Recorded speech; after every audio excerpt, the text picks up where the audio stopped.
this video, I want to talk about zeros and quadratic equations. But let's start with a little bit of exploration. I want you to graph each of the following functions in Desmos and then state what the x and y intercepts are.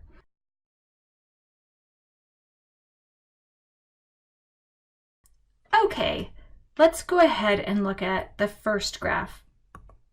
F of x equals parentheses x minus 2 times parentheses x plus 4.5. This is a parabola that opens up. It looks like it has a vertex about negative 1.25 comma negative 10.563, and it's got an x-intercept of negative 4.5 and another x-intercept at 2 comma 0.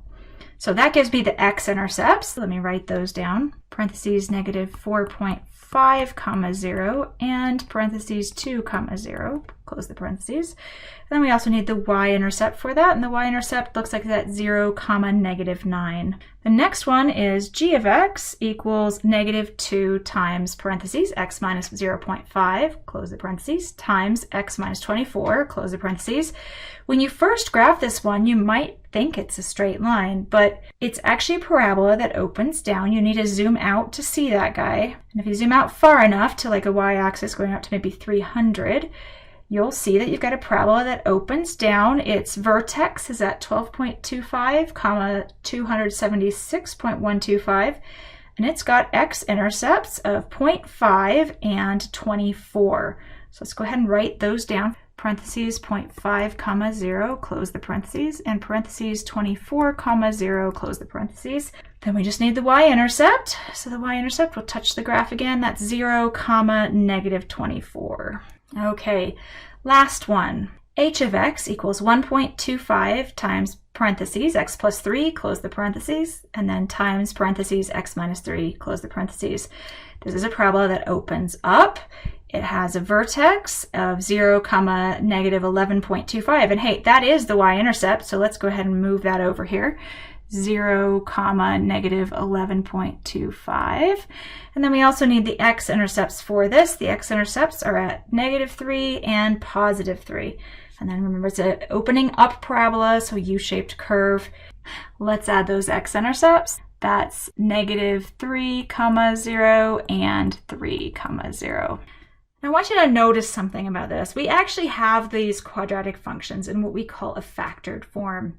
And the factored form is special because you can actually see the x-intercepts in the factored form. For example, in this first one, this negative 4.5, we can see that in the x plus 4.5 term. This 2 comma 0, we see that one in the x minus 2 term. If we go to the next one, same thing. The 0.5 comma 0 we see in the x minus 0.5 term. The 24 comma 0 we see in the x minus 24 term. In the third one, the negative 3 comma 0 actually comes from the x plus 3 term, and the 3 comma 0 actually comes from the x minus 3 term. Now the thing to notice is that the signs seem backwards on all of these, but that's because of the way we write the factored form equation. If the quadratic function has x-intercepts, and this is actually fairly important that it has x-intercepts, all right, so not all parabolas have factored forms, only those with x-intercepts. So if it does have those, then you should be able to write it in the factored form, y equals a times parentheses x minus r, close the parentheses, times parentheses x minus x, close the parentheses. And if you write it that way, then r comma 0 and s comma 0 are the x-intercepts. So notice that x minus r and x minus s, the x minus is part of the formula. And that's why the signs reverse when we go from the actual equation to the x-intercept. If we have x minus 2, the x minus is part of the formula, which means that 2 is the x-intercept. If we look at x plus 4.5, x minus is part of the formula. So this is really x minus negative 4.5. And so it is the x minus is part of the formula, and the negative 4.5 is the x-intercept. So that's how the signs reverse on us. We have another name for those values of r and s. We also call those the zeros of the function, because when we plug r and s into the function, the result is 0. right? Because they are the x-intercepts. So for example, if we go up to this f of x equals a times x minus r times x minus f, and we want to calculate f of r, let's just do one of them up here, f of r, then we're replacing the x values with r. So we'd have a times r minus r times r minus s. Well, r minus r is 0, so we really have a times 0 times r minus s, and that whole thing is going to come out to be 0. And that's why these two values are called the zeros, because they make the function 0. So we go back up to the examples we were looking at. In f of x, we had the points that were x-intercepts of negative 4.5, 0, and 2, 0. We can write the zeros then as negative 4.5 and 2. G of x had x-intercepts of 0.5, 0, and 24, 0. So the zeros there are 0.5 and 24. Those are the values that zero out the function. And then finally, h of x had x-intercepts of negative 3, 0, and 3, 0. So its zeros are negative 3 and 3. Now, how would we go about finding those x-intercepts or zeros if the function was not already in this nicely factored form for us? There's actually two common methods that are used to do this. One is called factoring, and one is using the quadratic formula. But in most real-world problems, it's rare that factoring actually works.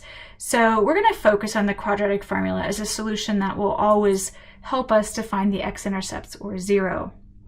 The quadratic formula says that the solution to ax squared plus bx plus c equals 0 is given by x equals, and then a fraction bar, and the numerator is negative b plus or minus, that's a plus over a minus sign, and then the square root, and then under the square root is b squared minus 4ac.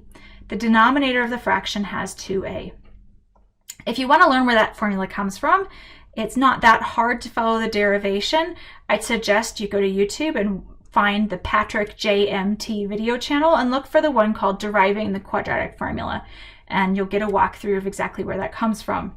I want to tell you just a little trick about remembering the quadratic formula. There is a little song you can sing to remember the quadratic formula if you know the tune of Pop Goes the Weasel. So it goes like this. X equals negative b plus or minus the square root of b squared minus 4ac all over 2a. And you'll probably hear me using that kind of sing-songy Pop Goes the Weasel tune as I write out the quadratic formula, because it helps me to remember it.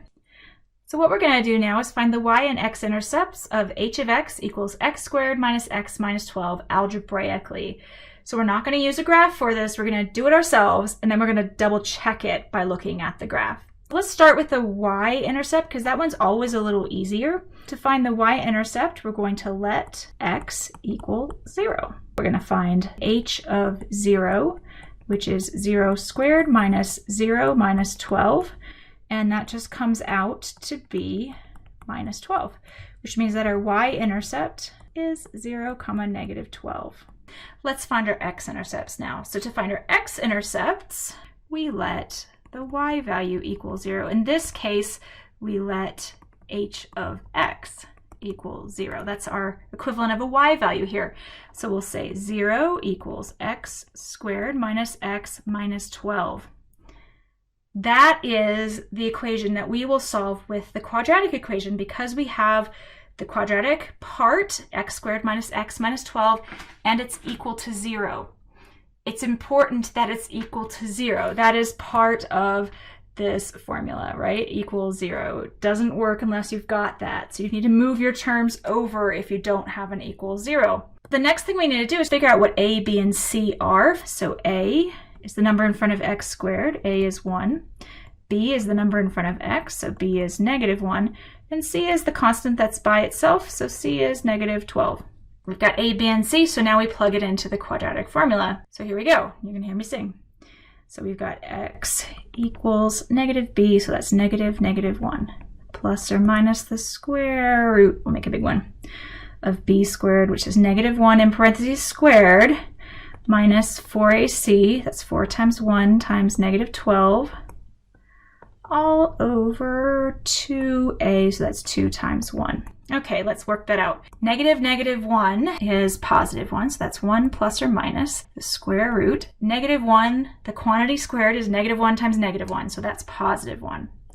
Then we've got minus 4 times 1 times negative 12, that's plus 48.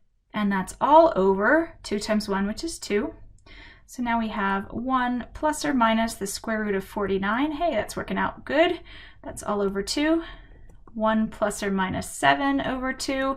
So 2 answers there. I'm going to move up here to do them. So 1 plus 7 over 2 or 1 minus 7 over 2.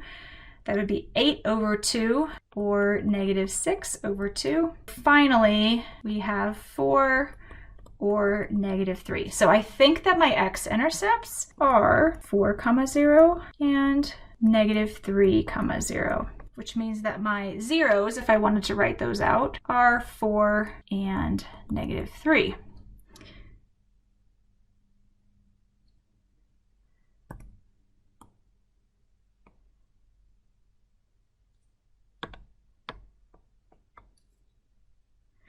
Which means that my zeros, if I want to write them out, are 4 and negative 3. Let's double check it against Desmos and see how we did. Now we should expect a parabola that opens up because the number in front of x squared is 1, which is positive, and we should expect a y-intercept of 0, negative 12, and x-intercepts of 4 and negative 3. Let's see how we did. All right, here's the parabola, y equals x squared minus x minus 12. We've got a parabola that opens up. It has a y-intercept of 0, negative 12, has an x-intercept of negative 3, 0, and 4, 0.